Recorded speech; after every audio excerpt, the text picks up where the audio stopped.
Welcome to the STARS program, seniors taking active roles in society. And now, here's your host, ANITA FINLEY.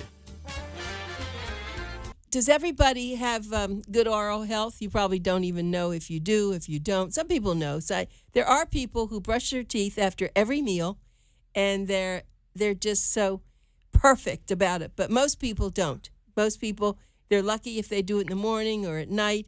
And so we have a specialist to tell you why you should be doing it. Angie Stone is a registered dental hygienist, and she has her own company. It's called HyLife Oral Health Alliance. HyLife. Well, it's HyLife. I'm going to give you the website after, but it's HyLife Oral Health Alliance. So welcome to our show, Angie. Thank you, Anita. I'm excited to be here. Yeah, you're so sweet. And, of course, she's calling in from Wisconsin. Is it cold there now? It is, and it's snowing as we speak. Really? I'm sorry. Yes. Well, but it's wonderful. Oh, okay, because did you have much snow this year? We haven't had, no. So we just really kind of got our first few inches, which is really unusual, just over the last few days. So we've not been shoveling, so that's always nice. Okay. Well, what I'm thinking is that oral health, whether you live in sunny Florida or cold Wisconsin, is all the same, isn't it? It doesn't change with the difference of weather, does it? It doesn't change with the difference of the weather. It sure doesn't. So, but it does change with the way people eat, their hygiene. If you're maybe you're going to have to answer this. Let's say that I eat very well. I eat fruits, vegetables, and, the Mediterranean diet, or I'm a real sloppy eater, which I'm not, but someone who eats hot dogs and hamburgers and all that fatty stuff. Does your mouth change because of that? Well, it really, Anita, that's a great question. So it really depends. One thing that can really raise havoc with our oral health is basically sugar. And the reason for that is because the bacteria that live in our mouth love to eat the sugar and our carbohydrates. So we can really swing the swing of oral health to the good side by really trying to eliminate as much sugar as we can, because then the bacteria that creates all of the bad stuff with our teeth can't really do their jobs. Well, now apple has sugar. What about that? Is it a different kind of sugar? It is a natural sugar, so the bacteria will still eat that sugar. It doesn't really discern between sugar from candy and a natural sugar like in apples. So we really want to kind of be on the safe side with that too. But again, there's not as much sugar as there would be in like a candy bar. So you're not feeding as many bacteria right. when you eat the apple as versus like if you eat a candy bar. Okay, I'm going to ask you all these strange questions. So they say that if you really want to wash your hands properly, you have to sing happy birthday, wash it and sing happy birthday. If you want to really brush your teeth properly, you can't sing happy birthday, but how long should you be doing that? Well, the research tells us, whatever research there is, I'm not exactly sure if it's all that great of research about brushing times. So really what you want to be doing is that they mostly will say that's 2 minutes, 2 minutes of brushing. And I don't know that I'm like a huge, proponent of, yes, oh my gosh, you've got to do it for 2 minutes. The key is really to be able to maneuver the brush and get it to, touch all of the tooth surfaces and get all of the plaque off of the teeth. And some of us, depending on our dexterity, we could brush for 2 minutes or 20 minutes and still not be able to make that happen. So to me, it's more about, not about the time, but about the ability of the person to really get that brush where it needs to be. So if you have an electric toothbrush, there's more chance, isn't there, that it's going to get where it's supposed to be?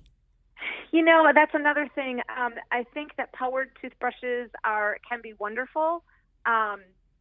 And I also think that manual toothbrushes can be wonderful because it comes back to the dexterity. So if we're talking just a simple powered brush that has a battery in it and it moves the bristles for you, those are really good for people that have dexterity issues. And really, all a powered brush is doing, if in fact it's just a powered brush, doesn't have any other capabilities except for moving the bristles, I think that you can disrupt the growth of the plaque with a powered brush or a manual brush. Ah, okay. So let's that's really good. And of course, I have a Waterpik, and I love that Waterpik. You know, when I think I've washed my mouth perfectly, and I use that, there's always something that comes out. Yes, Waterpiks are really the research is really good on Waterpiks, and so there are a subset or a population of folks that really, really, really love Waterpiks, and again, there are some people that Waterpiks just won't work for. So as far as doing a blanket statement of, what is best to use, we really have to gear it towards an individual situation. It's individualized care planning. Even for those of us who are taking care of ourselves, we've got to, figure out what works best for us. I see. Well, one thing I don't want to not talk about Xylitol when we're talking about this, and also XLEAR, because they really are very important in what we eat. And I see so many people, and I shudder now, and I can't be cheerleading everybody when they use the yellow Splenda, they use the pink. I mean, I don't use any sugar. I don't add any sugar. And if I did, I would do natural sugar, but I would use xylitol. But they don't seem to have xylitol in the restaurants. They don't. They're missing the boat.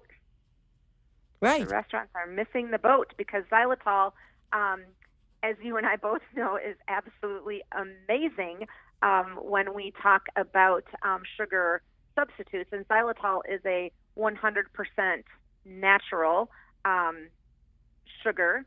And when I was talking about the bacteria being able to eat sugar when we put things in our mouths like candy, carbohydrates, things like that, the xylitol can really help to make that bacteria so they can't do their damage. So using xylitol as our sweetener rather than sugar is a really great idea. Yeah, it really is, and I have a lot of it. And also, the last time that you all were at an expo with XLEAR, they distributed gum, they distributed mints, they distributed lots of things. So I love that stuff. I have to get some more of that. Yeah, XLEAR is really the leading manufacturer of 100% xylitol sweetened products in the country. And so whenever you are using any of their products in their line, whether it be the dental line, which is the SPRY products, that's the dental line, or if you're using the nasal spray by XLEAR, you can be assured that that is 100% xylitol sweetened, all of those products, which is important to know. Right. So would I buy this at a health food store? Where do you buy and it's not XLEAR, it's just called XLEAR? What's it called? XLEAR. Mm-hmm. XLEAR. It's XLEAR. Yep. Even though it has an X, it's pronounced as a C. So or K, I'm sorry, it's just XLEAR. And so a lot of people will say XLEAR or XLEAR, but it's just pronounced XLEAR, XLEAR. And that's the company name, and that's also the name of the nasal spray. And so you asked me where you would purchase SPRY and XLEAR products, and they are found at health food stores. And I believe, and I could be a little bit out of touch because I don't work closely with the company on this side of things anymore, but I believe that we can find the nasal sprays and things at places like Target at this point, which is really cool. I see. Well, that is good. So I guess what we really need to talk about, though, is what are the advantages and what are the disadvantages? See, you're a dental hygienist. So if someone's using sugar compared to using xylitol, do you see the difference? Absolutely, Anita, absolutely. So basically when we see our clients, so I take care of dependent adults in their care communities wherever they live. So I've transitioned out of clinical dental hygiene as you would think of it as a hygienist does. But I worked in a dental office for many, many years and utilized xylitol with my patients for many, many years, and I utilize it with my elders now that we care for. And you can definitely tell a difference in those folks who utilize the xylitol and those that don't. And the telltale sign is how much plaque they have on their teeth. And of course, the plaque then is what helps to create bleeding gums, and it helps to create tooth decay. And so when we have someone that utilizes xylitol on a routine basis, a lot of the plaque isn't even existent. And so they come into the dental office, or when we see them in the care communities, their mouths are just healthier from the get-go. You know, you talk about plaque, and, we know about plaque that with our cholesterol. Is it the same kind of plaque? No.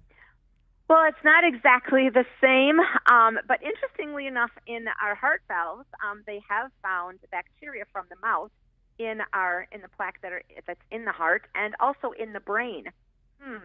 So it's really interesting that when the different kind of a plaque that's in our mouth, when that travels to different places, it can also contribute to other ailments besides just dental health. I see.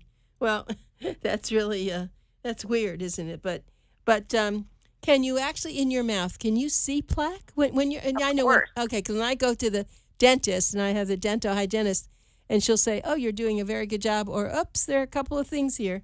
But what does it look like?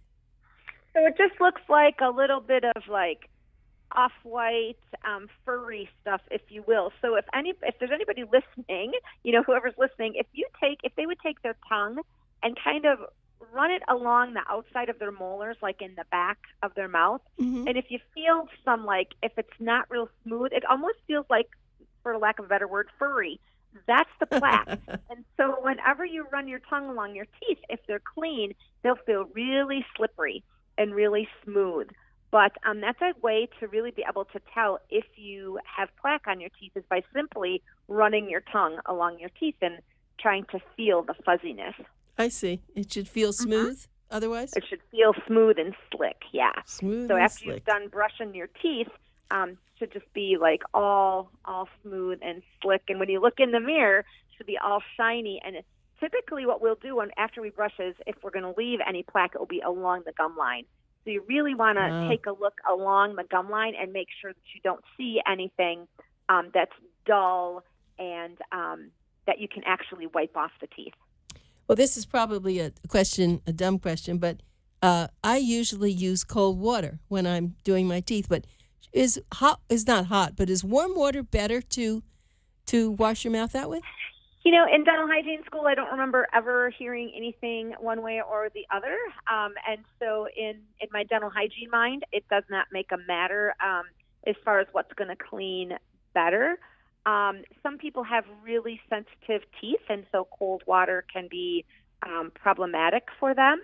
And so warming up that water a little bit is less problematic for them. So I think that the bottom line is really it doesn't matter. You want to disrupt the growth of that plaque, and with whatever means you have that work for you is best. Right. Okay. That's a good solution. You how long you sound very young. How long have you been involved in this this mouthwash? Let's see. I feel like I've been doing this for my entire adult life. So I have been in dentistry since 1984. No way. Really? 1984. Mm-hmm. What attracted you to it? What attracted you to this? So that's a great question. So as a child, I had teeth that were really, really crooked. And my mom and dad, bless their hearts, because when I grew up, only really the wealthy kids seemed to be able to have braces. But my teeth were really a mess. And so my mom and dad went out of their way to make sure that I could have some orthodontics done and get these teeth straight. Mm-hmm. And it changed my life so much that I thought, if I can help people save their smiles, it can really make a difference in people's lives. So, and I didn't want to become a dentist. I had Right. no desire to pull people's teeth or to drill holes in them. So I'm like, you know what? A hygienist sounds like it would be a really great opportunity to help people. Oh, absolutely. I'm so sure that you were perfect for this, and you're so enthusiastic. I mean, who can be enthusiastic about oral health? Well, it's just kind of, you know what? We all get our gifts, don't we, in our calling. And so this is I'm truly blessed to be able to have been called to something that I absolutely love and to watch how it's evolved from, being an assistant in the Navy, a dental assistant in the Navy. That's where it started. And then going to hygiene school, and then having some corporate positions within dentistry with dental companies, and then now having my own company.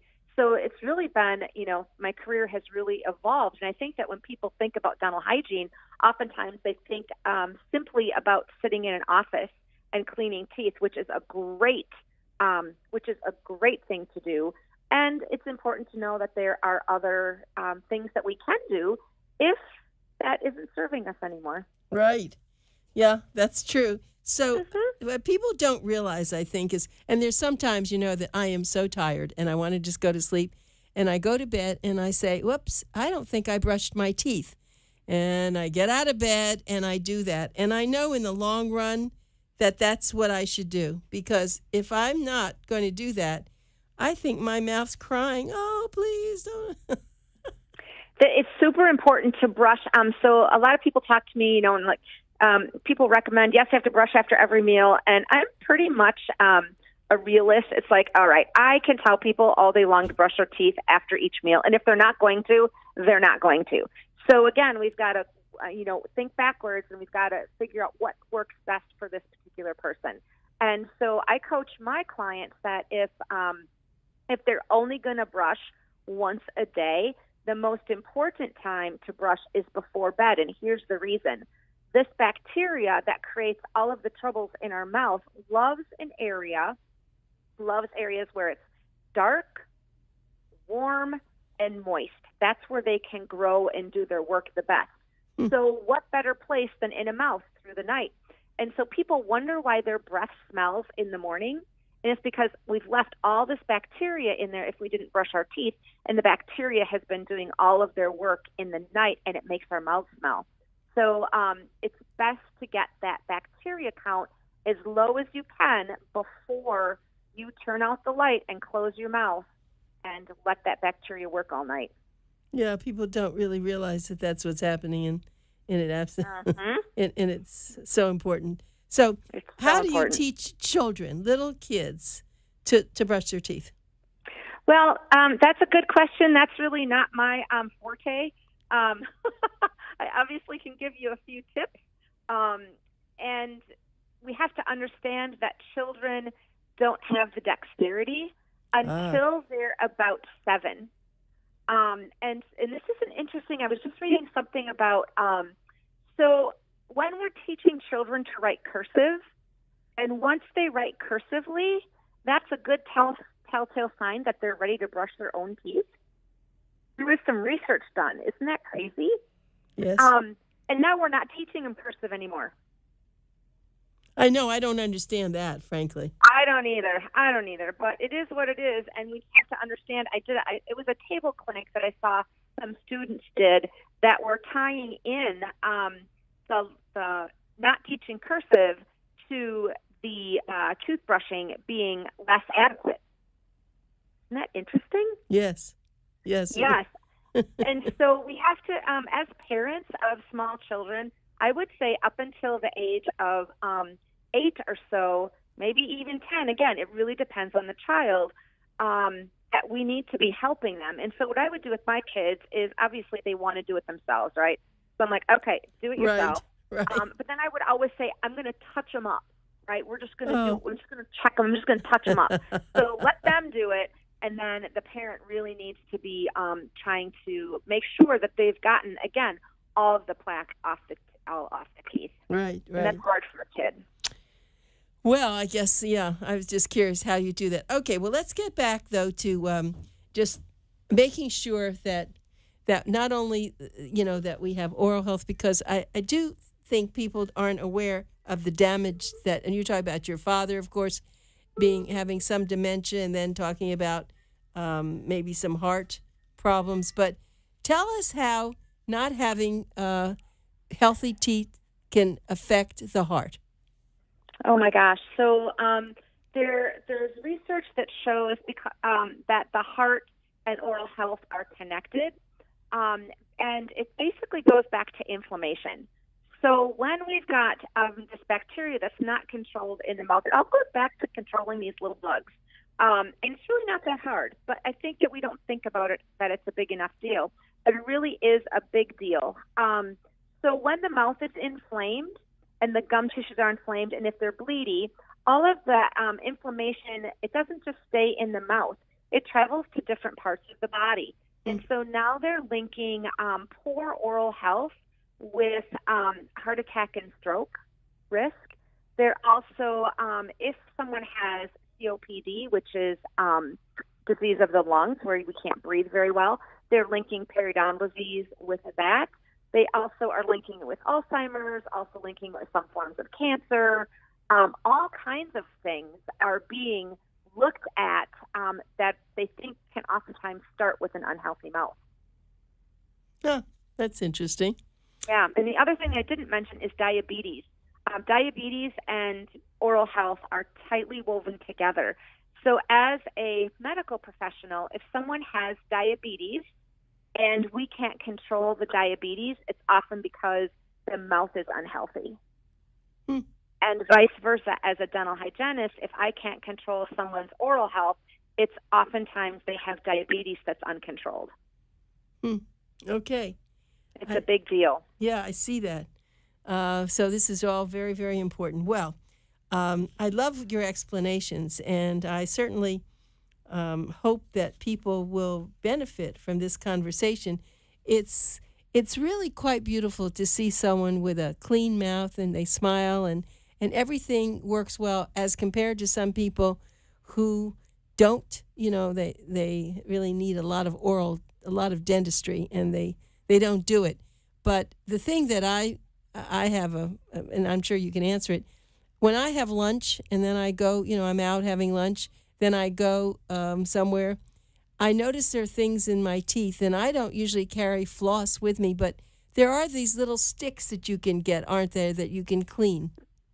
There are, and if you go to the dental health aisle at any store, you can be really overwhelmed with all of these products that all of these companies have, and there are tons and tons of good things, and they have floss on sticks, they have little brushes, they have all sorts of things that we can use. And again, a really great place to start with recommendations is with your own dental hygienist, because he or she is the one that really is the expert at helping patients to find the things that should work well for them.